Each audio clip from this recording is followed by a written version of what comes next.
새로운 비즈니스를 하려면 상상력이 필요합니다. 이 상상력은 어떻게 만들어질까요? 챗 GPT 이야기를 하다 보니 스페이스 오디세이라는 공상 과학 영화가 생각났습니다. 50년 전에 만든 영화니까 참 오래되었는데 그 영화의 몇몇 장면은 이미 비즈니스로 만들어졌고 지금도 만들어지고 있는 듯합니다. 두 개의 장면을 소개하고 싶은데 하나는 우주인들이 밥 먹는 장면입니다. 밥 먹을 때 옆에 놓고 보는 것이 있는데 지금의 타블렛입니다. 우주에 있다 보니 지구의 뉴스를 보는 장면인 듯합니다. 타블렛의 역사는 얼마 안 되었는데 50년 전 공상과학 영화에 이미 그 아이디어가 있었습니다. 혹시 생각나시는 거 없나요?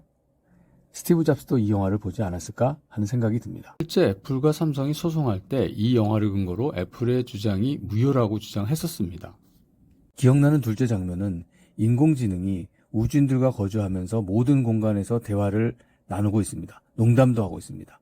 근데 우주인들이 서로 얘기를 하다가 인공지능들이 들으면 안 되는 대화를 하고 싶은데 마땅하지 않으니까 둘이 대화할 장소를 우주선 내에서 찾아 돌아다닙니다.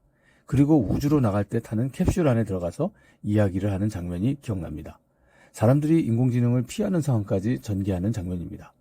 앞으로는 사람이 소리를 내지 않고 입모양만 만들고 카메라가 캡처해주면 대화 상대자의 이어폰에는 상대방이 말하는 것을 듣는 그런 기술이 나오고 비즈니스가 나오지 않을까요? 먼 시나리오 같습니다만 비즈니스를 하나 만들고 싶으면 이런 비즈니스 상상력이 필요합니다. SF 영화를 많이 보면 도움이 될 것 같습니다. 미래를 알고 싶어 하는 생각은 오래전부터 있었습니다. 100년 전에 유럽의 사람들은 이런 것을 상상했었습니다. 이 그림을 보면 지금의 핸드폰이 나옵니다. 이 그림을 보면 무성영화 시절의 변사를 대신하는 기계가 나옵니다. 영상기술과 음성기술이 발전의 속도가 다를 때 나온 아이디어인데 이미 비즈니스로 사업화가 모두 되었죠.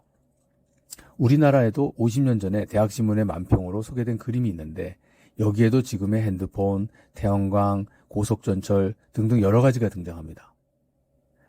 결론은 비즈니스에 필요한 아이디어는 우리 머리에서 생각을 해야 합니다.